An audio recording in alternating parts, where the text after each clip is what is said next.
나는 전능하신 아버지 하나님 천지의 창조주를 믿습니다. 나는 그의 유일하신 아들 우리 주 예수 그리스도를 믿습니다. 그는 성령으로 잉태되어 동정녀 마리아에게서 나시고 본디오 빌라도에게 고난을 받아 십자가에 못 박혀 죽으시고 장사된 지 사흘 만에 죽은 자 가운데서 다시 살아나셨으며 하늘에 오르시어 전능하신 아버지 하나님 우편에 앉아 계시다가 거기로부터 살아있는 자와 죽은 자를 심판으로 오십니다.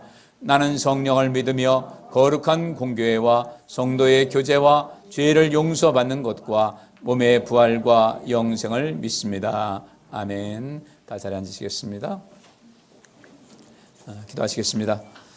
주오신 아버지 하나님 은혜를 감사합니다. 하나님의 은혜 안에서 오늘 저희들 주 앞에 나왔습니다.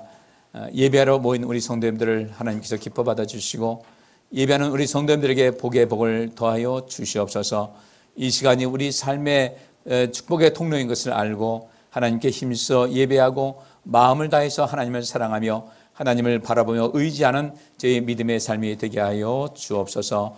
온 세상이 많이 어지럽습니다. 하나님, 이제는 코로나는 이제 조금씩 백신이 들어와서 백신 또 접종을 시작하고 있는데 속히 모든 것이 좋은 효과가 나타날 수 있도록 도와주옵시고, 이제 그동안 1년 넘게 어쩌면 금년 한 해 내내도 우리에게 잃어버린 세월과 같은 그런 삶을 살아가야 될 텐데 하나님, 모든 것이 속히 회복되어서 어려움이 있지만 이전보다 더 나은 삶으로 더 많은 것을 예비하고 또 더 많은 것을 준비하고 대비할 수 있는 그런 인류 모두에게 지혜를 더하여 주옵시고, 또 하나님 있는 백성들에게 더욱더 깨어있을 수 있는 경각심을 더하여 주옵소서. 이 나라와 이 민족이 많이 어지럽습니다.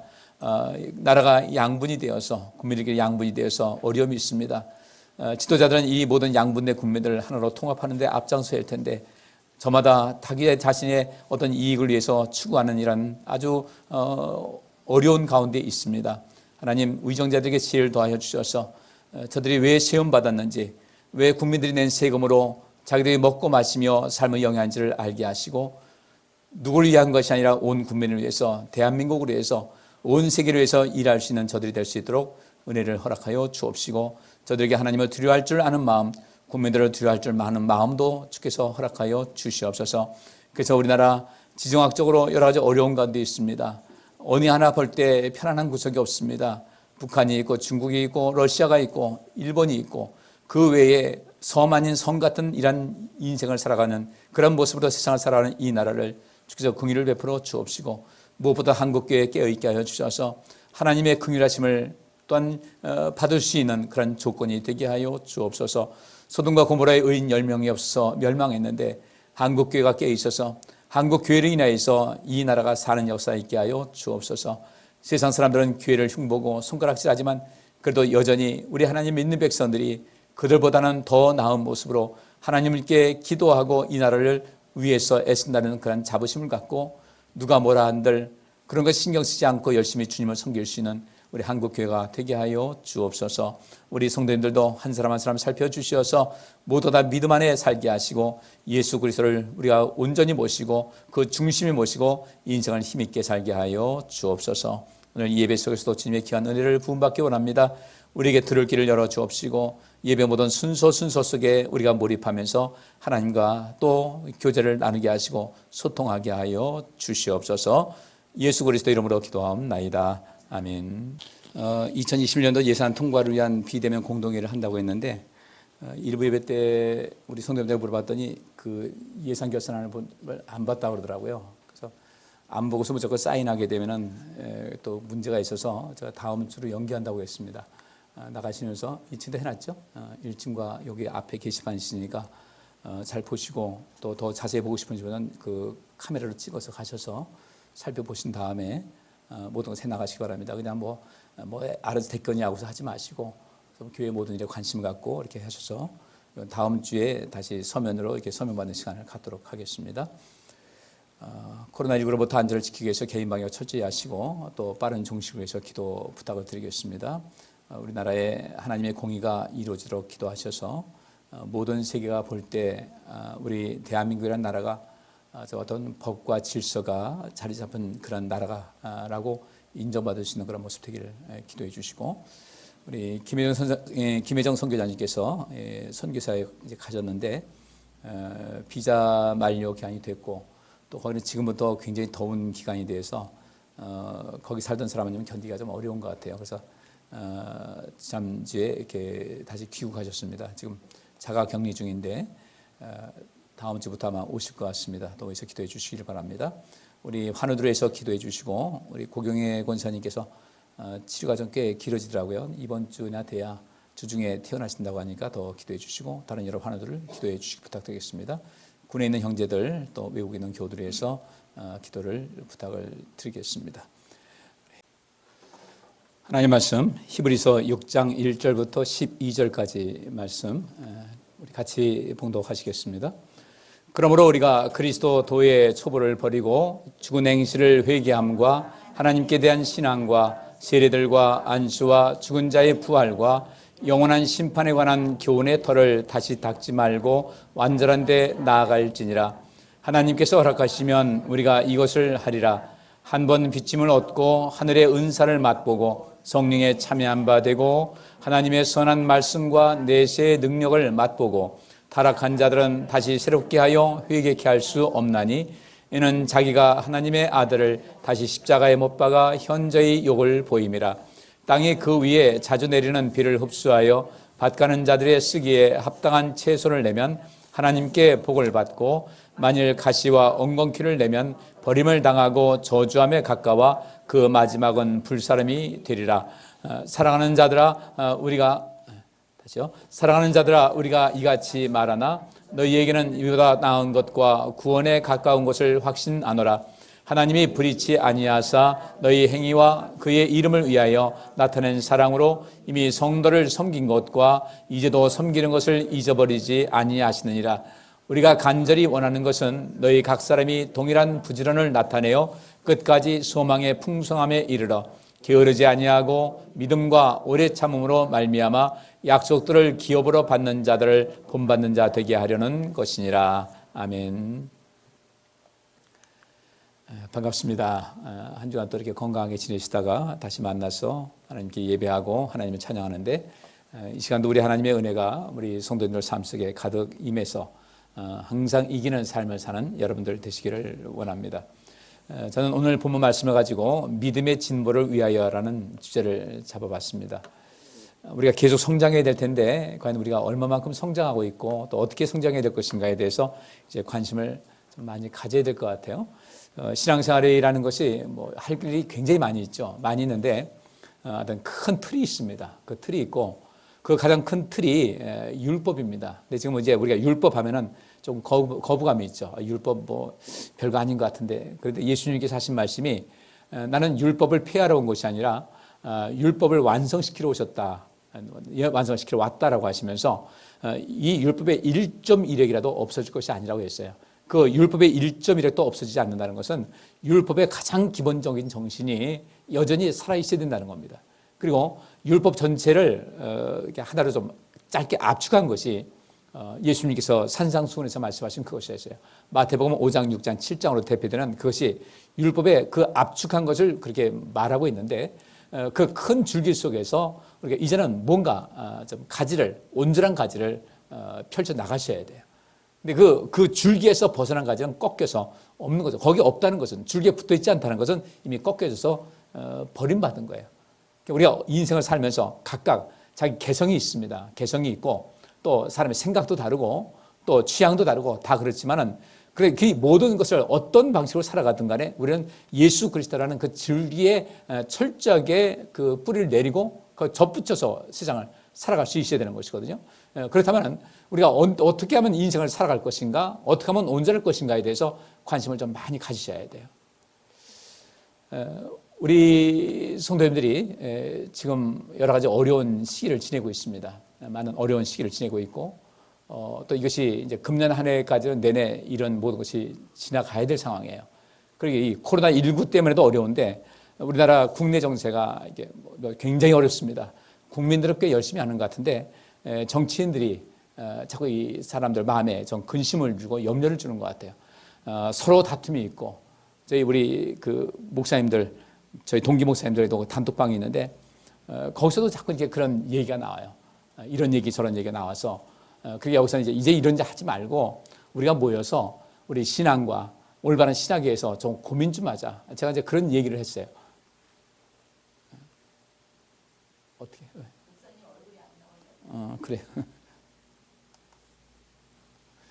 좀 시스템을 좀 바꿨어요. 왜냐하면 여러 양면을 하다 보니까 좀 어려움이 있어서 될 수 있으면 요것을 좀 하고 그다음에 화면 볼 때 화면 보고 그렇게 하도록 하겠습니다. 그러다 보니까 좀 엇뻑지퍽해요. 제가 좀 시스템을 다시 만들어서 좀 변화를 주긴 줬는데 좀 아직 익숙하지가 않고 좀 그래서 요것도 요 화면이 변환될 때 또 시간이 약간 걸리고 있거나 애로사항이 있는데 그래서 한번 연구해서 좀 진행하도록 하겠습니다. 근데 이걸 제대로 할 것 같으면은 방송신도 다 갖춰져야 되고 또 이 시스템도 돈이 무지하게 들어가야 돼요.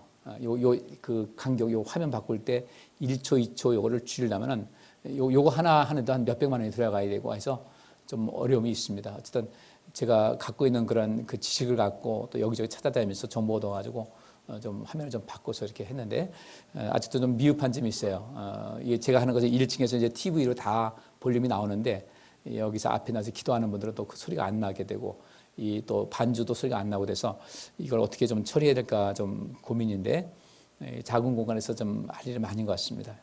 좀 당부 양해를 해 주시기를 부탁드리겠습니다. 이 시대가 좀 어떤 시대인가 봤더니 전부 다 자기 소신에 자기 마음에 옳은 대로 자기 소신에 옳은 대로 자기 생각이 옳다는 대로 살아가는 그런 시대인 것 같아요. 마치 사사시대가 그랬죠. 사람들은 자기 소견에 옳은 대로 살았다.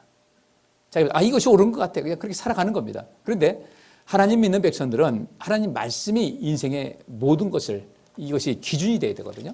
이것이. 근데 이것이 안 되다 보니까 이제 문제가 많이 생겨요. 며칠 전에도 제가 알고 있는 어느 장로님이 전화를 하셨어요. 이제 이런저런 얘기를 하다가 목사님 제가 그 노예에서 좀 일 좀 맡고 있는데 그 노예가 한 250개 교회가 되다 보니까 좀 나누자해서 한 80교회를 따로 이렇게 그 차림을 따로 내놓는 과정에서 이것을 반대하는 사람, 찬성하는 사람이 있어가지고 아주 굉장히 시끄럽다는 거예요.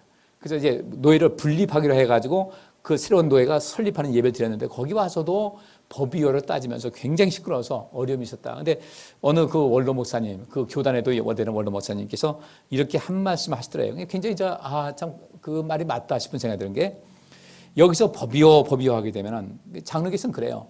법위호 해가지고 이 법에 정해진 대로 법위호 하게 되면 그 회의가 중단이 돼버려요. 왜 법대로 안 하느냐. 그러니까 자꾸 하니까 그분이 나서서 우리 법위호 일리가 있다. 근데 생각을 해보자. 이 사람들이 우리 국민들이 어떤 것에 있어서 이건 헌법에 맞지 않는 것 같다. 이 헌법에 이렇게 모든 법이 정해져 있는데 헌법에 맞지 않는 것 같다라고 하게 되면은 이걸 가지고 어떻게 합니까? 일반 국민들도 우연 소송을 낼 수 있어요.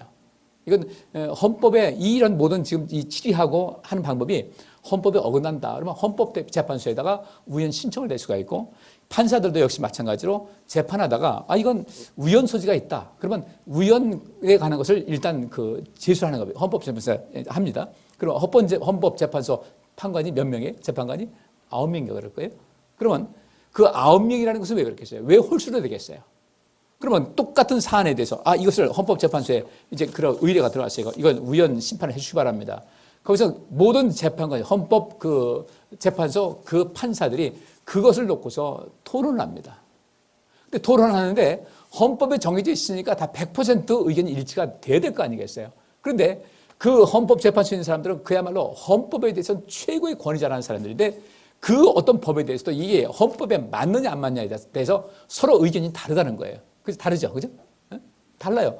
이것은 우연이다. 아니다. 합헌이다. 이 법에 대해서 법이 정해서 이건 헌법에 위배가 된다. 우연이다. 아니다. 헌법에 맞다. 그래서 치열하게 거기서 이제 토론을 한 다음에 거기서 합의가 되지 않으면 어떻게 합니까? 그 다음에 투표를 하는 거예요. 그래서 적어도 9명 중에 5명이 이것이 우연이다. 아니면 합헌이다. 그러면 결정 나는 거예요. 그 목사님이 그 얘기를 하면서 여기서 법위호 한다고 할 때 헌법, 우리나라 최고, 법의 전문가들이 있는 그 헌법재판소에서도 의견 일치가 안 돼서 다수결을 하는데 여기 이렇게 하지 말고 법위호 하지 말고 여기서 가장 좋은 것, 우리 노예니까 여기 모인 분들이 여기서 한번 거슬러 해서 좀 법이 있지만은 헌법재판소와 같이 다수결을 하자. 민주주의 원칙을 따르자. 지금 이 시대가 어디 가도 이게 안 되는 것 같아요. 그러면 우리가 인생을 살아갑니다. 그러면 이 하나님 말씀이 법이란 말이에요. 근데 이 하나님 말씀이 법인데 이 말씀이 제일 처음에 기록된 말씀이 지금부터 한 3,500년 전에 기록된 말씀이에요. 기원전 1,500년 전에 모세에게 주신 그 말씀. 그 이전에 물론 함무라비 법전도 있고 다 있지만 어쨌든 이 그 글로서 하나님께서 말씀을 주신 것이 기원전 1,500년 전에 그 년에 이 말씀이 기록됐는데 지금도 이 말씀이 맞느냐 안 맞느냐 이 해석이 다양한 해석이 나오는 거예요. 교회에도 진보 그룹이 있습니다. 보수 그룹이 있습니다. 이 진보 그룹과 보수 그룹이 성경 해석하는 데 있어서 각각 생각이 다른 거예요. 그래서 이렇게 서로 생각이 다르다 보니까 다툼도 나고 이것이 옳다, 교단이 갈라지고 그렇게 되는 거거든요.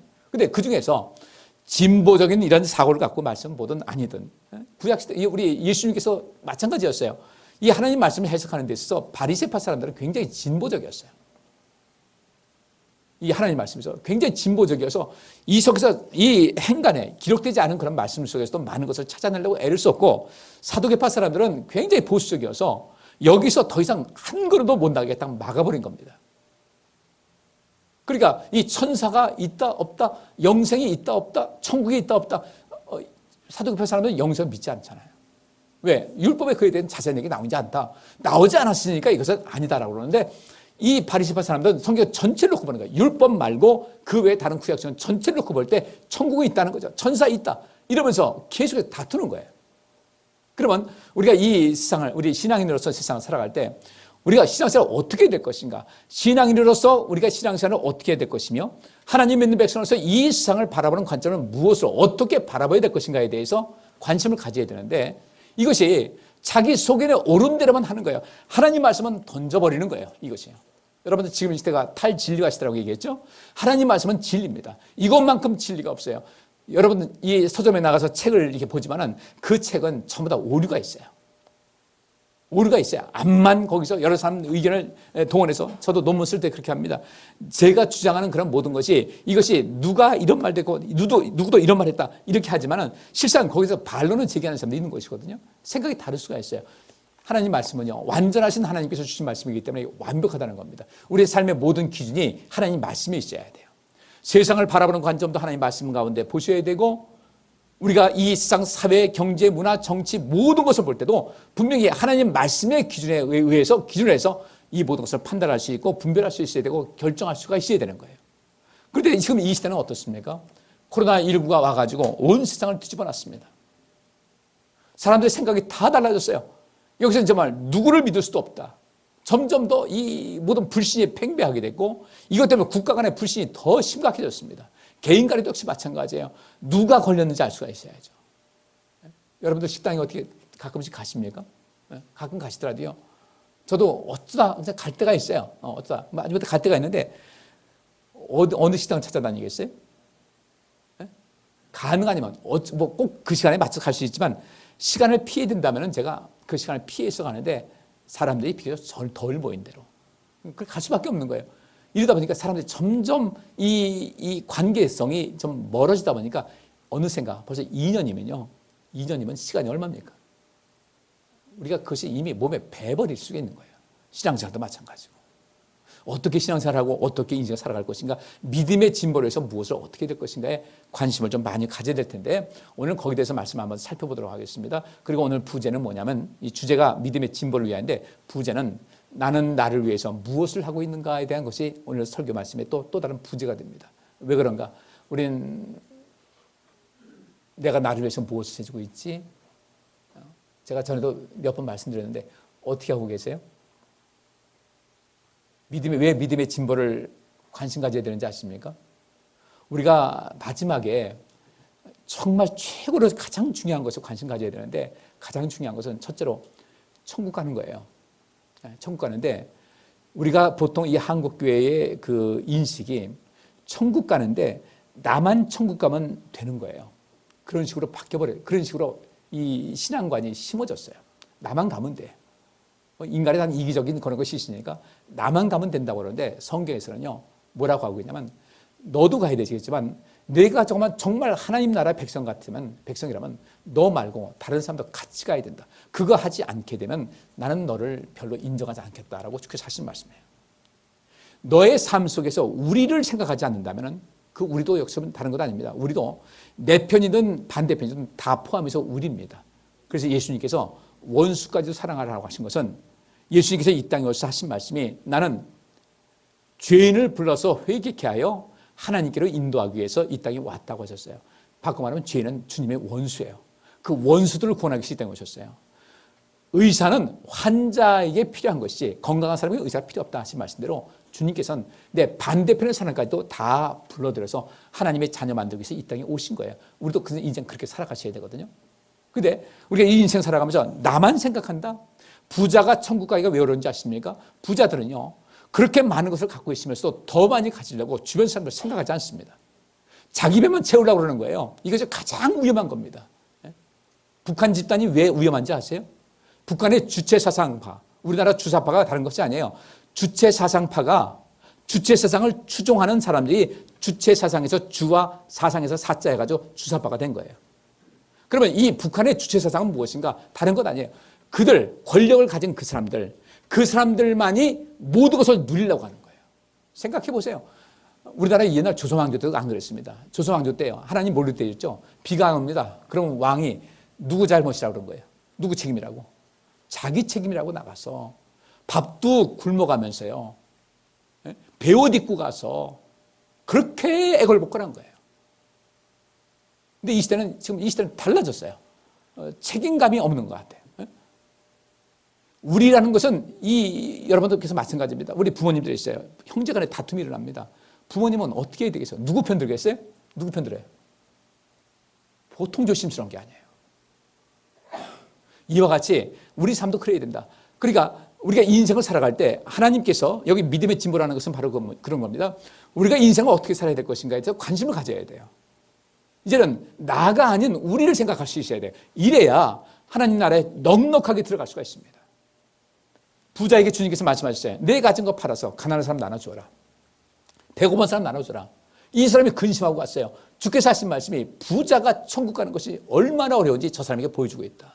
주님께서는 그에게 인생의 해법을 알려주셨는데 자기 속인에 오른 대로 그냥 가버리고 근심하면서 가버렸어요. 아, 나 천국 못 갈지도 모르는데 어떡하지? 그래도 간 거예요. 우리 인생 편한 길 찾지 마시고요. 넓은 길 보니까 좋잖아요. 요즘같이 온라인 예배 있고 얼마나 좋아요. 아주 교회 가기 싫은데 딱 그런 사람도 있지 않겠어요. 교회 가기 싫은데 학생들도 요새 그런다고 하더라고요. 8시 반에 수업이다. 8시 20분에 일어나가지고 고양이 세수하고 나서 위에만 딱 차려입고서 앉아있으면요. 얘가 공부할 준비가 됐는지 안 됐는지 알 게 뭐예요. 옛날에 지금은 이 방송시절 잘 되신가 하는데 그 전에 옛날 그 방송시절 열악할 때 방송사들 어떻게 하는지 아십니까? 여자 아나운서들이요. 밑에는 청바지 입고 위에만 정장 딱 입고 앉아가지고 뉴스를 진행한 거예요. 앞에만 나오니까. 근데 요즘은 어때요? 전체 나오죠. 요즘은 이 아나운서도 이 옷 매무새라든지 몸 매무새 굉장히 관심을 가져요. 우리 신앙생활하는 것은 주 앞에 나와서 예배드리는 이 시작부터 준비하는 것부터 주님께서 받으시는 거거든요. 우리가 좀 더 온전하게 드리자는 겁니다. 내 속에 오른대로 인생 살지 말고 오른대로 우리가 온전하게 인생 살아가자. 가장 중요한 것은 무엇인가? 내가 천국 가야 돼요. 이게 중요한 겁니다. 그러면 내가 나를 위해서 무엇을 해야 될 것인가 봤을 때 내가 천국 갈 수 있도록 나를 만들어 가셔야 되는 거예요. 이것이 나를 위해서 가장 중요한 겁니다. 그렇지 않아요? 그냥 내가 편안한 길을 그냥 다 갑니다. 그냥 내가 천국 못 갔어요. 내가 나를 위해서 한 것이 아무것도 없는 거예요. 나름대로 잘 살아보자 했는데 실제 보니까 나를 위해서 아무것도 안 한 것이었어요. 그 다음에 이 천국 가는 사람이 중요한 것은 뭐냐면 지금 말씀드린 대로 우리를 생각해야 되는데 우리를 생각하지 않는 거예요. 우리 생각하지 않는다. 이 신앙생활 굉장히 심각하고요. 천국 가는데 굉장히 심각한 하자가 됩니다. 아시겠어요? 이해되세요? 못 들은 얘기인지 모르겠어요. 내가 잘했는데 무슨 상관이겠습니까? 주님께서는 이 땅에 우리를 살리기 위해서 오신 것 같이 우리도 그렇게 살아갈 수 있어야 돼요. 자, 한국 기독교 역사 보십시다. 이 한국교회 부흥 1세대들이 정말 굉장히 큰 일을 했어요. 한국교회 이 열정을 심어주고 이 폭발적인 외적인 성장하는데 굉장히 큰 기여를 했어요. 어마어마하게 큰 기여를 했습니다. 그런데 그렇게 한 다음에 그 다음에 뭐가 쌓여야 될 텐데 오히려 그것이 독이 돼가지고요. 지금은 많은 그리스도인들이, 많은 기독교인들이 신앙생활에 깊은 회의감을 느끼고 있어요. 왜 그럴까? 신앙의 참맛을 모르기 때문에요. 그리고 이 신앙 외적인 것에 관심을 많이 갖습니다. 이 한국교회 붕1세대들이 큰일을 하겠지만은, 근데 제가 신학적으로 볼 때 그들은 잘못 가르친 것이 너무 많았어요. 여러분 옛날 한월산 기도원 보십시다. 이천성 목사님 정말 세계적인 모습이었어요. 그분 뭐라고 하는지 아십니까? 얼마나 당당해요. 외국 갔습니다. 갔는데 물어봅니다. 얼마나 여기 있을 것이냐. 무슨 말인지 모른다는 거죠. 자기는 자기 말대로 한다는 거죠. 자기 말을, 우리나라 말을 하더라도 상대방이 무슨 말을 하는지 알고서 내가 거기에 답변하는 말을 우리말로 해야 되는데 그 말이 무슨 말을 하는지도 모르는데 내가 무슨 말을 하겠습니까? 무슨 대답하겠어요? 난 그렇게 산다고. 그러면 사람들이 야, 저 믿음의 그 배짱, 야, 저 담대함. 누가 그걸 배짱했다고 담대하다고 했어요? 그럼 거기 가서 그 사람한테 공부라고 하지 않습니까? 뒤에 입구 심사하는 사람 쭉 밀려있는데 빨리 끝내려면 이 신앙생활, 이 사랑은 무례히 행치 않는다고 했으니까 그 일하는 사람에게 무례하게 되지 않도록 이것만 알면 되잖아요. No English 하면 되잖아요. 이건 외울 수 있잖아요. No English 하게 되면 거기서 누가 직원을, 한국말 할 수 있는 직원을 부를 거 아니겠어요?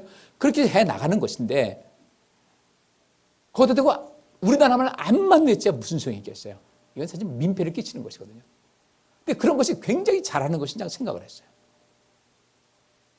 방배동에 있는 어떤 그 목사님, 신모 목사님께서는 그 볼펜 이렇게 쭉 뽑아낸 거 있었어요. 이거 해가지고 딱 어깨 메고서 가는 데서 왔다 갔다 하면서 앞으로 하면서 이 붕의 큰 불길을 일으켰는데 그분이 한 것이 뭔지 아세요? 팔이 찌릿찌릿하면 신유의 은사가 온다. 의사가 볼 때는요, 기가 막힐 일인 거예요. 갑자기 손이 찌릿찌릿하다. 이건 몸에서 이상 신호를 보내는 거 아니겠어요? 그래, 안 그래? 근데 그러면 신유 은사가 왔다는 거예요. 그건 개인의 체험이지 성경에서는 나와 있지 않은 거거든요. 이렇게 하면서 이 성령 충만이라는 그런 이야기를 가지고서 온갖 왜곡된 것이 얼마나 많이 나오는지 모르겠어요. 그 당시에요. 지금도 그런 사람이 있습니다. 난 봤다, 들었다. 뭘 봤는지 뭘 들었는지 모르겠어요. 봤다, 들었다. 사도 바울이 봤어요, 들었어요. 사도 바울은요, 일생을 고난마다하지 않고 생명 살리는 데 최선을 다한 거예요. 적어도 봤으면은, 들었으면 삶이 달라져야 되는데 봤다, 들었다 자랑만 하지 삶에는 변화가 있지 않더라. 그런 사람들이 한국에 얼마나 많은지 모르겠어요. 근데 그분들이 그렇게 외친 것이 뭔가 잘못됐어요. 이 대한민국이 동방이 예루살렘이다. 주님께서는 이 대한민국에 재림하실 것이다. 별별 얘기 다 합니다. 여러분들, 주님께서 왜 이 나라에 재림하시겠어요? 주님께서 재림하실 때는요, 이 동쪽에서 번개가 번쩍하면 서쪽 사람도 알 수 있듯이 모든 사람이 알 수 있게 됐다고 했는데 그런 이 공간적인 개념, 여기다? 아닌 거예요. 그리고 그들이 그렇게 가르쳤으면 적어도 세상을 떠날 때든지 목회를 그만둘 때든지 은퇴할 때 됐으면 반성하셔야 되거든요. 이건 아니었다. 내가 그때 잘못 알았다고 해야 되는데 그렇게 하지 않으니까 기존에 갖고 있던 우리가 훈련받았던 이 신앙의 관념이 꽉 차 있는 데다가 제가 지금 어려움 겪는 것이 다른 것이 아니에요. 우리 성도님들에게 온전한 것을 가르쳐 주는데 이전 것이 꽉 차 있어가지고 이것이 파고 들어가지 못하는 거예요. 제가 지금 기도에 대해서 말씀드립니다. 기도는 무엇이고 구하는 것은 무엇이고 간구하는 것은 무엇이고 제가 철야기도 때 동영상 올렸어요. 짧아서 길게 못했어요. 그 30분 철야 때는 35분인가 했는데 지난번에는 이 철야기도 때는 1시간 설교를 하고서도 다 못해가지고 반밖에 못하고 반은 또 다음 주에 또 해야 돼요. 동영상에 나오는 것하고 그 차이점이 그겁니다. 근데 거기서 보면 간구가 무엇이고 기도하는 것이 무엇이고 또 구하는 것이 무엇인가. 어느 집사님께 저한테 메시지가 왔어요. 철야기도 끝나고서요. 목사님, 기도와 구하는 것이 무엇인지를 머릿속에는 알겠는데 자꾸 이게 헷갈려가지고 알겠는데 기도는 안 나오고 구하는 것만 나오니 어찌했으면 좋겠습니까? 난 그래서 그 집사님을 보고서 내가 참 감탄을 했어요. 왜? 이렇게 고민할 줄 알아야 된다는 거죠. 이렇게 고민할 줄 알아야 돼요. 저한테 물어보기도 하고 참 고민스럽습니다. 그냥 눈물만 나옵니다. 신앙의 원리를 알아야 되는데 기도가 뭔지 구하는 것이 뭔지 그러니까 맨날 구하면서 난 기도했다고 합니다. 기도를 너무 안 한 거예요. 이것을 우리가 알아야 돼요. 그래서 이 신앙의 근본적인 원리를 알고 내 소견에 오른 대로 내 소신에 오른 대로 신앙생활 하지 말고 그렇게 인생 살지 말고 진정한 믿음의 진보를 위해서 하나님 말씀대로 인생을 살아보자. 제가 말씀드린 것이 바로 그것입니다. 근데 그것이 굉장히 간단한데 이것이 내 속에서 파고들어오지 못하는 거예요. 왜? 너무 방어가 강해요. 내가 하기 싫은 거예요. 내가 지키고 싶은 것이 너무 많아요. 마치 그 부자 청년에게 가난한 것을, 너 가진 것을 팔아서 가난한 사람에게 주라고 했는데 그것이 걸려가지고 도저히 안 되는 거예요. 우리는 어쩌면 그와 같은 모습이 아닐까. 스포츠가 물 빨아먹듯이 하나님의 말씀을 들으면 좋은데 이것이 안 되는 거예요. 여러분들, 우리는 나를 위해서 뭔가 하셔야 됩니다. 제일 중요한 것은 천국 갈 때 넉넉하게 얼굴만 보자마자 통과, 이 정도가 돼야 돼요. 아이디 한번 봅시다. 찍어보고, 이것이 아니라 천국 들어갈 때 넉넉하게 들어갈 수 있는 모습이 될 수 있어야 돼요. 그 넉넉함은 무엇인가? 우리가 완벽함인가? 완벽함 아니에요. 얼마만큼 주님을 사랑했는가? 얼마만큼 주님 말씀대로 살려고 애를 썼는가? 인생 살면서 얼마만큼 고민을 했는가? 어떻게 하면 주의 뜻대로 살 것인가? 때로는 눈물도 흘리고, 때로는 주저앉기도 하고, 넘어지게 하고, 실패하기도 하지만 주님께서 보실 때 그렇게 믿음의 온전함을 위해서 얼마만큼 애썼고, 얼마만큼 나의 일에 관심 가졌는가? 이것이 굉장히 중요한 거예요. 그 열매가 얼마만큼 맺었는가 보다는 그 열매를 맺어가는 모든 과정 속에서 어떤 삶을 사는가가 주님께서 그것을 보시는 것이거든요. 그래서 오늘 이 말씀을 좀 살피시면서 좀 관심 가시기 바랍니다. 저는 오늘 어제 이제 마지막까지 이 말씀을 정리하면서 굉장히 고민스럽더라고요. 이 말씀을 어떻게 증거하는 것이 가장 효과적일까 고민스러워서 어떻게 할까 하다가 그냥 일단 간단하게 하자. 그래서 다른 성경 구절은 안 하고 오늘 본문만 가지고 하는데 1절부터 3절까지가 이제 1단계, 4절부터 8절까지가 2단계, 9절부터 12절까지 3단계에서 이어지는데 이거 다는 못하겠어요. 그래서 1단계, 1절부터 3절까지 있는 말씀만 가지고 하고 나머지 오후 예배 때 이 말씀을 좀 전해드리도록 그렇게 하겠습니다. 자, 우리는 1절부터 3절까지 한번 보시겠어요? 그러므로 우리는 그리스도교의 초보적 교리를 제쳐놓고 성숙한 경지로 나아갑시다. 기독교의 그 초보적 교리가 뭔가 했더니 죽은 행실에서 벗어나는 회개의 문제. 회개를 어떻게 할 것인가? 우리는 내가 하나님께 나의 죄를 고백하는 것하고 회개하고는 차이가 있습니다. 나의 죄를 고백은 했어요. 고백했으면 그 다음에 세례 요한이 말한 대로 회개에 합당한 열매를 맺어야 돼요. 회개라는 것은 방향전환입니다. 내가 넓은 길을 늘 가길 좋아했어요. 넓은 길, 편안한 길, 좋은 거, 안락하고, 그렇죠. 신앙생활하는 것도 부지런해야 되거든요. 근데 그냥 편안한 거 따라가자. 뭐 그렇지 뭐. 그렇게 걷던 사람이 방향을 틀어서 좁은 길, 험한 길, 생명의 길로 들어선 거예요. 방향을 틀으니까 갈지 않습니까? 방향 안 틀으면 못 가는 거예요. 이 회개와 하나님에 있는 믿음과 세례의 교리. 세례는 무엇입니까? 물에 잠갔다가 이렇게 세우는 것이 이게 세례거든요. 지금같이 적시는 것이 아니라 물에 잠갔다가 꺼내는 것 같아요. 사람이 물에 잠기면 죽잖아요. 다시 일으키면 나오면 살잖아요. 세례라는 것은 내가 죽고 그리스도와 함께 그리스도와 같은 그리스도인으로서 삶을 살아가는 것이 세례인데 이 세례가 점점 세월이 지나가면서 초기교회인데도 세월이 지나가면서 세례의 의미가 자꾸 희석이 된 거예요. 그래서 세례만 받으면 무조건 된다. 세례 받으면 무조건 구원된다. 아닌 거죠. 지금 오늘날 우리 전 세계에서 일어나는 모든 세례는요. 세례 받은 사람이라고 다 구원받을까? 아닌 거예요. 여러분도 다 알 거예요. 신앙생활 안 해요. 내가 그때 군대 가서 세례 받았습니다. 천국 가는 거예요? 아니잖아요. 이 세례에 대한 의미를 모르고 안수와 죽은 사람들의 부활과 영원한 심판과 관련해서 또다시 기초학습을 닦는 일이 없어야겠습니다. 신앙의 초보 단계에서 우리가 신앙생활 열심히 했어요. 근데 열심히 했는데 거기서 닦여진 것이 여전히 어린아이 수준이었단 말이죠. 그러면 그때부터 우리는 계속해서 성장할 수 있어야 할 텐데 그 어느 단계에 딱 머물러서 잘하지 못하다는 거죠. 우리 사람 심장에서 심장 판막증이 얼마나 무서운지 아세요? 이거 그 신앙이 성장하지 않고 머무르는 거 똑같은 거예요. 심장 판막증이 왜 무서운 거냐면요. 심장이 한번 이렇게 쫙다가 펴졌다 이거 하지 않습니까? 이게 쫙다 이렇게 하는데 쭉 짜면은 쭉 나가지 않습니까? 혈액이. 그러면 쫙 했는데 다시 탁 놓으면요. 어떻게 돼요? 뭐가 빨려 들어오지 않습니까? 그러면 이 정맥에서 피가 빨려 들어와야 되는데 쭉 밀었어요. 그러면 심장 판막이 마트에 딱 열려가지고 위로 나갔다가 다시 펼쳐지면 이것이 압력에서 딱 닫혀야 되는데 이게 닫히지 않으니까 덜 닫힌 거나 닫히지 않거나 하게 되면요. 나갔던 피가 다시 되돌아오는 거예요. 이게 혈액순환이 잘 안 되고 그 되돌아온 피가 나갔다 들어왔다 하면서 심장에서 계속 머물고 뱅뱅뱅 도니까 이 피가 굳어지는 거예요. 혈전이 생겨요. 그 혈전이 다시 나갔다가 어느 혈관을 막게 돼요. 뇌혈관 막으면 뇌경색이 되는 것이고, 심장 혈관 맞으면요, 심근경색이 되는 거예요. 그러니까 그래서 이제 심장 판막이 어려워서 어쩔 수 없이 혈전이 생기지 않도록 혈전 용해제를 아스피린이라든지 이런 것을 먹는 이유가 그런 거예요. 근데 아스피린 먹으면 또 속이 망가지잖아요. 나중에는 이제 심장 판막을 안 되겠다, 교체도 하고 이렇게 하는 것인데, 우리 신앙생활도 마찬가지예요. 신앙생활도 전진해야 되는데, 믿음의 성숙하고 전진해야 되는데, 한 걸음 나갔다 뒤로 갔다, 나갔다 뒤로 갔다 하니까요. 하나님의 은혜를 받는 것이 상당히 문제가 되는 거예요. 저만큼은 가야 하나님께서 거기에 맞는 상급도 주시고 기회도 주시고 응답도 주시는데, 한 걸음 나갔다 들어갔다, 나갔다 들어갔다 하니까 거기 도저히 도달하지 못해. 신앙생활은 매일 하는데 거기에 도달하지 못하다 보니까 내 인생에서 받는 것이 없는 거예요. 하나님께서 우리에게 어떤 것을 준비하신 것이 아니라, 준비하지 않은 것이 아니라 준비하셨고 여기까지 가야 된다, 이 단계까지 가면 이 모든 것이 있다라고 주께서 말씀하시는데, 갈똥말똥 하다 보니까 아무것도 얻어지는 것이 없어요. 아무것도 얻어지는 것이 없는데 뭔 재미가 있어서 신앙생활을 하시겠습니까? 그러면 나 재미없어서 신앙생활 안 한다, 안 할 거야, 그리고 끝나면 돼요.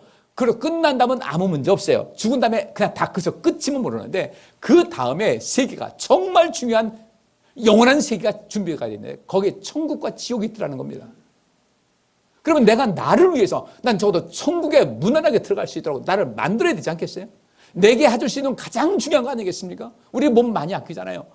요새 뭐 TV에서도 그렇고 뭐 몸에 좋다는 거 얼마나 많이 나와요. 난 그래서 안 봐요. 왜? 얼마나 많은지 그거 다 먹다가요, 간이 망가지겠더라고요. 적당히 먹어야 되는데 그러더라고요. 여성분들 이 골다공증 오는 여러 가지 이유가 있습니다. 그것이 무엇입니까? 칼슘을 많이 먹어야 되는데, 이 칼슘을 받을 때 비타민 D는 칼슘을 몸속에 들어오는데 역할을 하는데, 이 몸속에 이 인이 있잖아요. 뼈속에 인이라는 그거 있죠. 그 이 인이라는 요소가 있는데, 이 인이 자꾸 빠져나가는 거예요. 네? 자꾸 빠져나가는 거예요. 또 제 얼굴 모습 보여줘야지. 빠져나가는데 왜 빠져나가냐? 인이 많으면, 이 빠져나가는 것이 아니라 인이 자꾸 축적이 되면 이 칼슘이 몸 안에 들어오는 것을 인이 가로막는다는 겁니다. 그러니까 이 우리 사람들은 인이라는 성분이 몸에 너무 많이 축적되어 있다는 거예요. 그래서 칼슘이 뼈로 들어가지 못하고, 그래서 열심히 칼슘제를 먹어도 아무 의미가 없다. 인은 그러면 어떻게 되겠습니까? 부족하면 빼야 되는데 너무 많다는 거예요. 어디서 들어왔나 했더니, 어디서 들어가는 것 같아요? 인이라는 성분은요, 우리가 음식, 보통 일상적인 음식 먹으면 충분하다는 거예요. 그 정도면 충분해서 칼슘 먹는 게 되는데, 인이 너무 많이 들어와 있다. 어디서 들어오는가 봤더니 어디서 들어오는 것 같아요? 아주 우리 입맛에 좋은 거 있잖아요. 넓은 길. 여러분 건강도요, 넓은 길 가면요 건강 망가져요. 이 청량음료 어때요? 콜라 사이다. 입맛은 어때요? 이 맛이 않아요. 속이 터불어가지고 착 마시고, 콜라 마시고, 사이다 마시고. 라면을 만들죠. 라면이 꼬들꼬들해야 되잖아요. 그 라면 꼬들꼬들하게 하는 그 요소가 인이 들어가고요.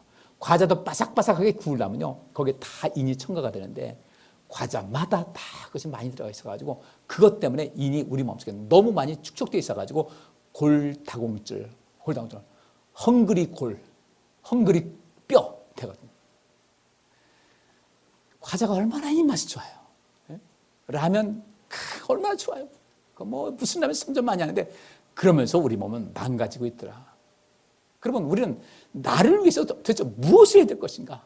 그래요. 우리가 뭐 어떤 사람은 난 평생 라면만 먹어도 문제 없다. 그런 사람이 있어요. 어쨌든 근데 그보다 더 중요한 것은 내가 나를 위해서 무엇을 해야 될 것인가 관심 가지셔야 돼요. 그리고 내가 나를 위해서 무엇을 해줄 것인가, 나만 위해서 한 것이 아니라, 우리 그런 말 있잖아요. 지금 다시 말씀드리면, 부자에게 너 가진 것을 팔아서 가난한 사람에게 나눠주어라.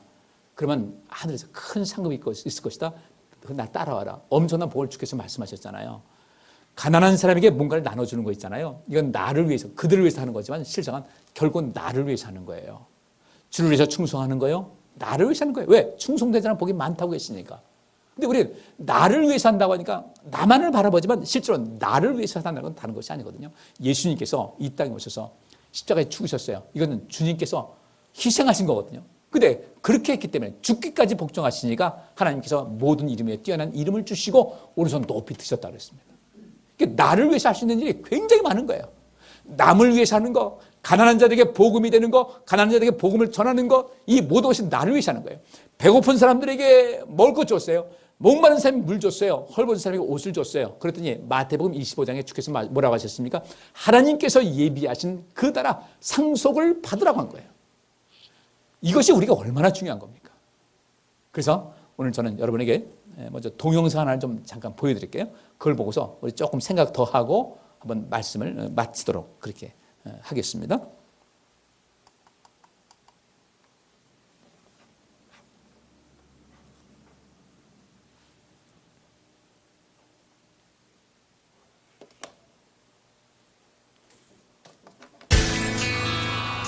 영화 국가대표의 실제 인물로 잘 알려진 토비 도스는 4살 때 미국으로 입양됐습니다. 그는 양부모의 헌신적인 사랑이 지금의 자신을 있게 했다고 말합니다. 프랑스 장관이 된 폴레르 펠르랭 역시 훌륭한 양부모를 만났습니다. 하지만 모두가 좋은 양부모를 만나는 건 아닙니다.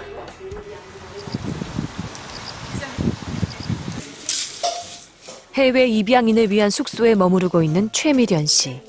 올해로 10년째 친어머니를 찾고 있습니다. 그녀는 5살 때 미국의 위스콘신주로 입양 보내졌습니다. 집 안에서도 집 밖에서도 아시아인은 최미련 씨 혼자였습니다. Were they good parents? I mean, their adoptive parents.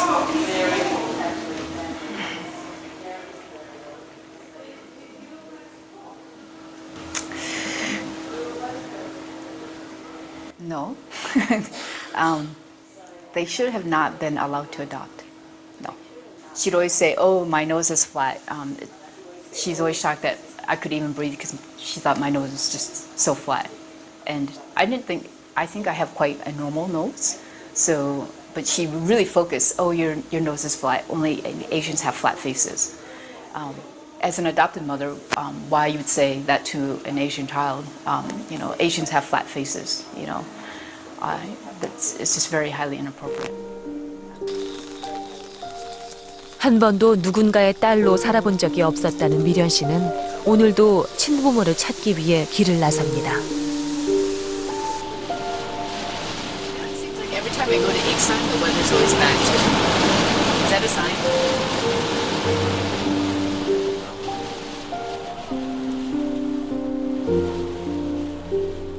익산의 한 고등학교 앞에 버려져 고아원에서 자랐다는 사실을 알게 된 건 양어머니를 통해서였습니다.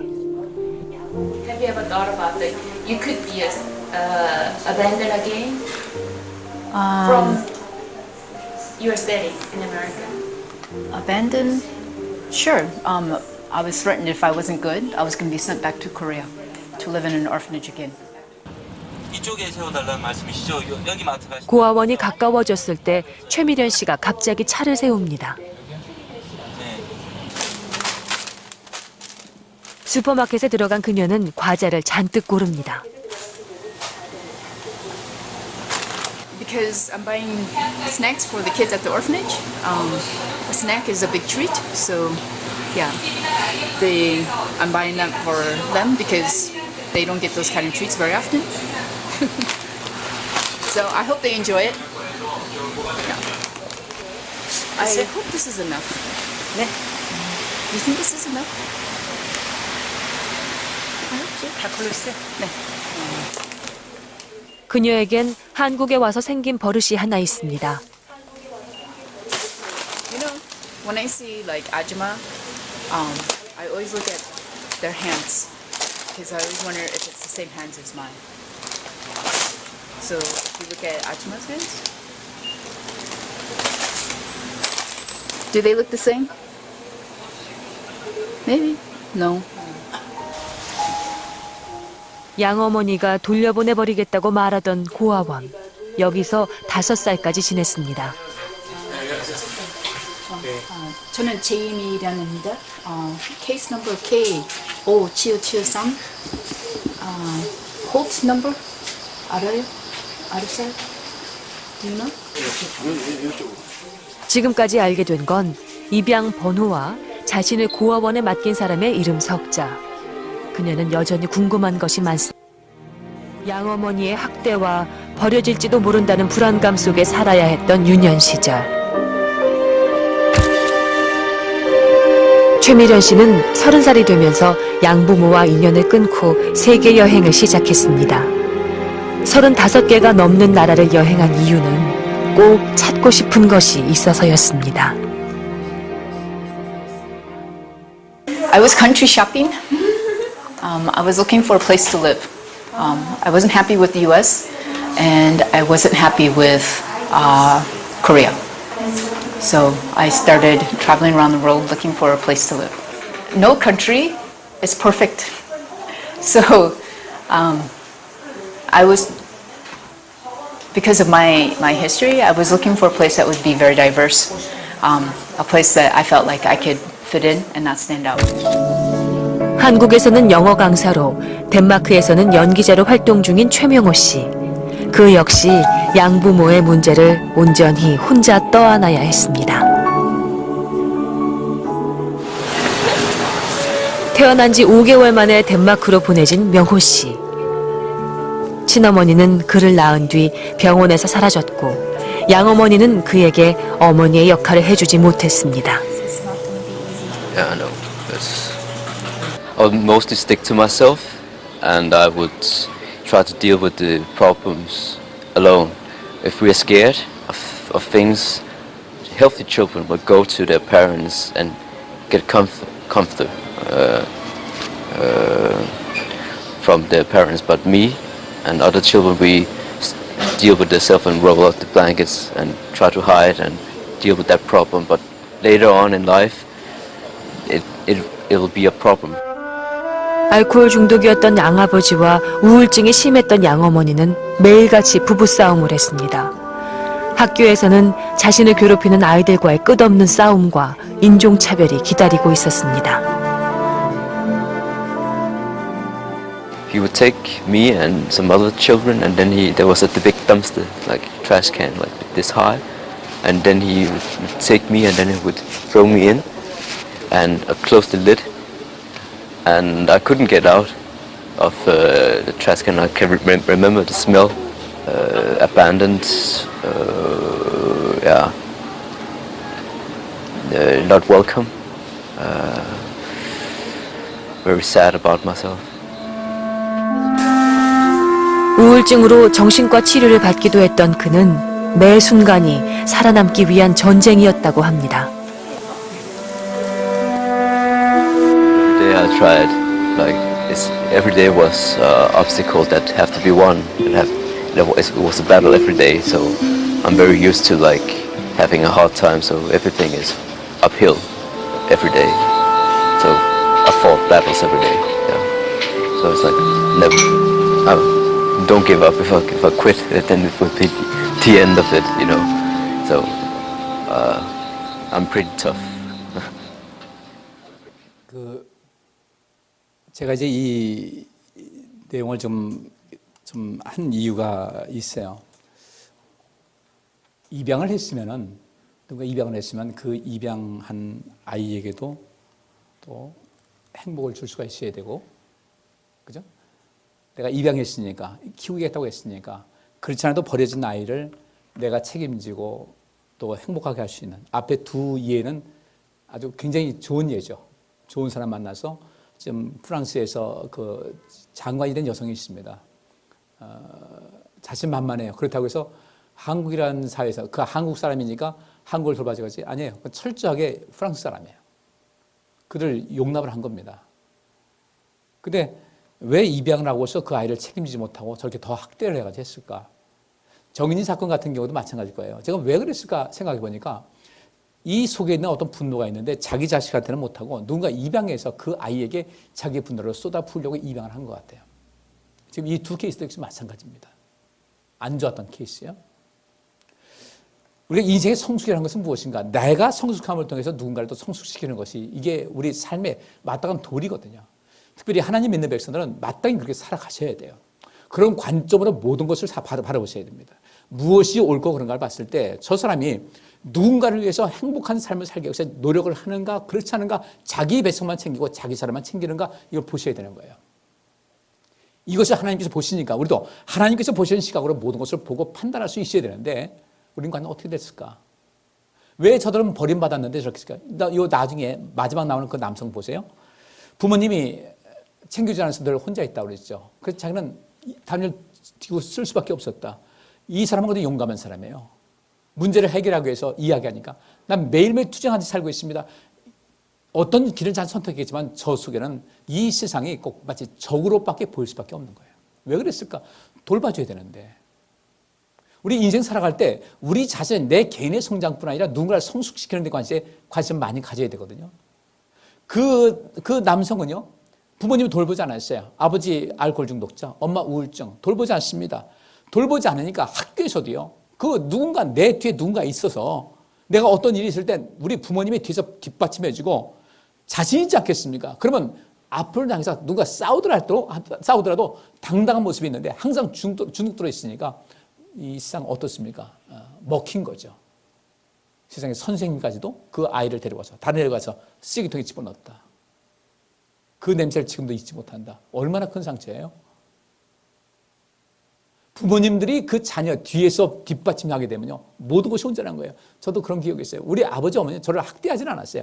학대하지는 않았는데 너무 사는 것이 팍팍하게 살다 보니까 저를 돌보지 못했어요. 항상 혼자였어요. 다들 바쁘니까 혼자서 막내니까. 그리고 가끔씩 어렸을 때 들리는 얘기가, 쟤는 발가벗겨서 들판에 세워놔도 혼자 충분히 살 녀석이라고. 그건 나중에 내가 성인이 돼가지고 우리 옛날에 얘를 그렇게 볼 때 그렇게 봤어라고 하면 참 좋은데, 그 당시에는 그게 얼마나 무서운 얘기인지 아세요? 왜? 나 발가벗겨가지고 들판에 갖다 세워놓을까 봐 무서웠던 거예요. 불안했어요. 늘 불안했어요. 항상 긴장하고 살았어요. 그래서 제가 오랫동안 이 불안증 때문에 고생하다가 저는 그래도 그저 극복했습니다. 많이 극복했어요. 그 전문가하고 어떤 얘기를 하다 보니까 그러더라고요. 목사님, 그거 참 공황장애 극복하기 어려운데 어떻게 약도 안 먹고 병원도 안 다니면서 그걸 극복했습니까? 저 자신을 많이 분석을 했어요. 내 속에는 어떤 분노가 있으면 그 분노의 원인이 뭘까? 저희 집사람이 저한테 늘 그랬어요. 당신은 항상 화날 준비가 돼 있는 사람 같다고. 항상 화낼 준비를 하고 있더라는 거예요. 생각이 왜 그랬을까? 무엇 때문에 원인이 됐을까? 가만히 보니까요, 지금도 아쉬운 것이 저를 좀 누군가 성숙시킬 수 있는 그런 어떤 주변에 좋은 사람이 있으면 좋은데 그것이 없었어요. 딱 한 사람, 고등학교 다닐 때 그 담임 선생님이요. 근데 그분은 왜 나를 그렇게 다른 학생들의 악명이 높았는데 나를 왜 이렇게 이뻐했을까? 가만히 보니까 또 생각해 봤어요. 학교에 기계과가 있고 배관과 있고 전기과 있고 자동차과가 있는데 자동차과가 제일 성적이 안 좋았어요. 성적이 제일 안 좋은 사람이 가는 것이었어요. 근데 제가 고등학교 입학할 때 아주 성적이 좋았어요. 근데 일지망을 자동차과 넣었어요. 이분이 좀 특별하게 봤던 것 같아요. 자동차과 주임이었으니까. 그래서 그분은 저한테 제가 아주 어려울 때 항상 버팀목이 되셨어요. 학교 가면은 그분이 버티고 있었어요. 등록금 못 돼가지고 서무과에서 난리가 나면요, 그분이 딱 가로막고 일절 저한테 독촉하지 못하게 만들었어요. 어떻게 한번 말씀드려 봤니? 이 얘기했지 한 번도 독촉을 안 했어요. 지금 생각하면 그때가 참 좋은 때였다. 여러분들, 우리 부모님들은요, 자녀들에게 그런 모든 모습이 돼야 되거든요. 어떤 일이 있어도 우리 부모님 뒤에 계시다. 당당하게 할 수 있어야 되고, 그 다음에 그럼 우리가 이 부모님 단계 넘어서 이 세상 살 때는 어떻습니까? 우리는 서로가 서로에게 힘이 돼 주셔야 돼요. 비난할 수도 있고 내 마음에 안 들어서 뭐라고 뒷말할 수도 있습니다만은, 그러나 그 모든 것일 때 그렇잖아요. 인생이라는 것은 무엇입니까? 우리 그러잖아요. 보는 것이 다가 아니잖아요. 보이는 것이 다가 아니거든요. 근데 우리는 모든 것을 보이는 것으로 모든 것을 판단을 해버린다고요. 자기 자신도 그런데 억울한 일이 있을 수도 있으면서도 또 그런 것을 어떤 피해자이면서도 가해자적인 입장을 가지고 인생을 살아가기도 합니다. 우리 하나님 말씀 속에서는요, 성숙한 사람은 무엇입니까? 믿음의 진보는 무엇입니까? 살리는 것이었어요. 이 성경이 그렇습니다. 살리는 것이었어요. 어쨌든 살리는 것이었어요. 근데 이 살리는 이런 모든 것이 과연 우리가 얼마만큼 내 삶에 온전한 것인가? 내가 나를 위해서 할 수 있는 것은 나를 살리기 위해서 뭔가를 할 수 있어야 되는 겁니다. 할렐루야? 그렇게 되셔야 돼요. 저희 집사람이 공부를 했어요. 제가 아주 순수하게 공부시켰습니다. 왜냐하면 그때 그런 사정이 있었어요. 어떻게든 공부를 하려 해서 그 여러 가지 마음이 아픈 것을 이걸 잊어버리게 해서 그렇게 공부시켰습니다. 뭐 저한테 거부도 많이 했어요. 나 못하겠다. 너무 힘들어 못하겠다. 그래서 그랬죠. 논문 쓸 때 어떤 분이 지도교수 한다고 그랬는데 그 지도교수 한 분이 못하게 두고 막아버렸어요. 한 70%까지 갔는데 막아버렸어요. 낙심돼 못한다고 해서 한 1년쯤 있다가 하자. 난 못하겠다. 그럼 지금 터널 안에서 앞으로 나가든지 뒤로 후진하든지 둘 중 하나 해라.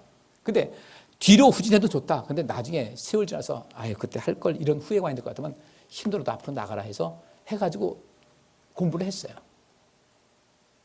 근데 이제 나이가 먹어가지고 박사학위 받다 보니까 별로 강의할 수 있는 그런 기회도 못하고 몇 번 하다가 이제 또 뭐 사이버 대학에서 이렇게 좀 하다가 왔는데 이번에 어느 대학에서 외래 교수 초빙한다고 하더라고요.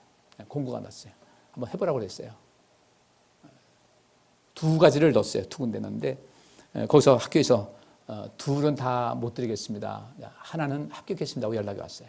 엊그저께 연락이 왔어요. 외래 교수로 임용됨을 축하합니다라고 왔어요. 뭐 한 강좌 하는 거죠. 일주일에 한 강좌 하는 것이지만은 그래도 그동안 애쓰고 공부한 그런 모든 것이 어떤 열매가 있으니까 그냥 참 좋다. 인생의 마지막 이번이 이제 하게 되면 더 이상 있겠어요. 나이 먹는데 만으로 62세니까 이제 65세면 다 끝났는데 얼마나 더 하겠어요? 65세까지 하겠죠. 근데 그 준비하면서 뭐 강의 준비한다고 그러는데 아니 합격이나 하고서 하지. 강의 준비하다 열심히 하는데 옆에서 먼저 저러다 떨어지면 어떡하나. 참 그냥 근심도 되고 했는데 연락이 와가지고 제가 한숨 놓고 그래 그냥 이렇게 인생 살아가는 게 좀 보람이 있겠다 싶어서 그냥 제가 이제 축하한다고 이렇게 얘기를 했어요. 저도 인생 살아보니까 쉽지는 않더라고요. 사는 거 쉽지 않아요. 나는 왜 뒤로 자빠졌는데 코가 깨질까? 뒤로 자빠져도 코가 깨진다는 것이 꼭 나에게 하는 건 나의 인생 같은 그런 모습이었어요. 그래서 어떻게 하면 그런 모습을 인생에서 살까? 그렇게 살다 보니 누군가를 돕는 것에도 관심을 갖게 됐고 나를 끊임없이 분석을 해봤고 나의 단점이 무엇 때문인가 내 삶 속의 미해결 과제가 무엇인지를 끊임없이 바라보면서 이 생각 저 생각도 하면서 이제까지 살아왔는데 그러다 보니까 조금 뭔가 이제는 그렇게 많이 불안하지도 않고 이제는 뭔가 인생을 살아갈 만하다 생각했는데 나이가 이렇게 또 들어버렸잖아요. 우리는 지금 어떻게 살고 있습니까? 좀 우리가 좀 바쁜 마음을 가지고 살아가야 될 것 같아요. 제가 이 동영상 보면서 그 생각을 했습니다. 아이를 입양할 것 같으면 이 아이에게 행복을 줘야 되겠다는 결심을 하든지 그렇지 않으면 하지 말았어야지. 그 여성 보지 않습니까? 양부모님 좋은 부모님이었습니까? 망설이잖아요. 참 착한 사람이에요. 그래도 나를 키운 사람인데 뭐라고 얘기하지 못한데 근데 지금 이 상황은 보니까 그분이 아니잖아요. 한참 망설이다가 노 하지 않습니까? 그분은 절대로 입양을 하지 말아야 될 뿐입니다. 우리 예수님께서 가룟 유다에게 뭐라고 했어요? 가룟 유다 저 사람은 이 세상에 태어나지 않았으면 더 좋았을 사람이다. 우리 그렇게 되면 안 되잖아요. 그죠? 우리 그렇게 되면 안 돼요. 누군가에게 참 저 사람이 있어서 난 행복하다는 느낌도 줄 수 있어야 되고 누군가에게 영향을 줄 수 있는 나만을 위해서 살지 말고 누군가를 위해서 살 수 있는 거. 이 두 가지가 다 만족시켜야 됩니다. 나를 위해서 무엇을 해줄까? 내 개인적인 만족을 위해서 무엇을 해주시는 것도 중요하지만 나를 위해서 그 나는 무엇입니까? 주님의 나라 앞에서 주님 앞에 섰을 때 착하고 충성된 종아 너 참 잘 준비했다. 애썼다. 내가 창세전부터 예비한 그 나라를 나에게 상속해 줄 테니까 푹 쉬고 마음껏 늙고 살아라. 이 말씀을 듣기 위해서 나는 무엇을 해야 될 것인가. 그래서 나도 바라봐야 되고 내 주변도 바라봐야 되고 내 신앙생활도 바라볼 수 있어야 되고 내가 어떤 모습으로 인생을 살아가는지를 늘 돌아보면서 때로는 넘어지고 자빠지고 주저앉고 어쩌면 우리 죽는 날까지 해결되지 않는 그런 문제가 있다 할지라도 우리 주님께서 보실 때 너 그래도 열심히 사느라고 내 뜻대로 살려고 믿음을 살려고 애를 쓴 건 내가 인정한다. 그거면 된 거거든요. 근데 그런 것이 안 됐다. 우리 심각한 거예요. 믿음의 진보를 위해서 힘쓰시는 여러분 되시길 바랍니다. 나머지 문제는 제가 오후 예배 때 좀 설교를 하겠습니다. 조금 오후 때는 좀 길더라도 좀 이해하고 들으시고요. 좀 꼭 오후 예배 거 좀 들으세요. 40명도 안 보더라고요. 40명도 안 봐요. 꼭 보세요. 시간 정 없으면요. 어디 출퇴근하는지 어떻게 해서 좀 이어폰을 해가지고 딴 거 육적으로는 재미없을지 몰라도 정말 우리 인생에서 내 삶에 주님의 나라에서 정말 엄청난 상급을 받으실 만큼 피가 되고 살이 되는 좋은 것입니다. 꼭 그렇게 인생 사시고 이 한 주간도 여러분들 다음 주간에 만났을 땐 여러분 스스로 느끼기도 내가 이만큼 잘한 것 같다. 내가 더 주님을 향해서 방향을 좀 더 많이 틀은 것 같다라는 이런 자부심을 가질 수 있는 우리 성도님들 되시기를 주의 이름으로 축복합니다. 기도하겠습니다. 하나님 감사합니다. 오늘도 주 앞에 나와서 예배하며 주의 말씀을 들었습니다. 이 말씀 들은 것 마음에 새기고 이제 우리 믿음의 성장을 위해서 또 나를 위해서 무엇을 해줄 것인가 상당히 많은 것이 있는데 생각하고 고민하고 연구하고 애쓰면서 주님 나라에 합당한 하나님의 귀한 백성들 되게 하여 주옵소서. 예수 그리스도 이름으로 기도하옵나이다. 아멘. 우리 다 일어나셔서 쉐마 기도문 낭독하시겠습니다.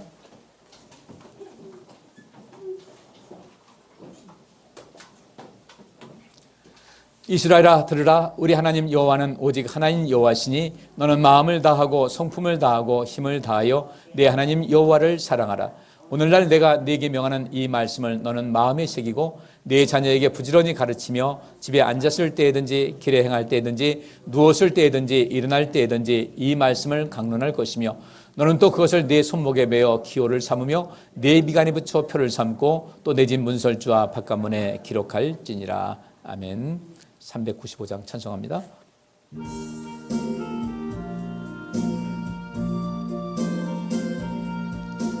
너 시험을 당해 범죄치 말고 너 용기를 다해 곧 물리쳐라. 너 시험을 이겨 새 힘을 얻고 주 예수를 믿어 늘 승리하라. 우리 구주의 힘과 그의 위로를 빌라. 주님 내 편에 서서 항상 도우시리. 주께서 여기 모인 모든 성도들과 그의 가정과 그와 관련된 모든 일에 복을 주시고 지켜주시며 따뜻하게 대해주시고 은혜를 베푸시며 사랑스러운 눈으로 바라보시어 모두에게 평안을 주시기를 원하노라. 아멘.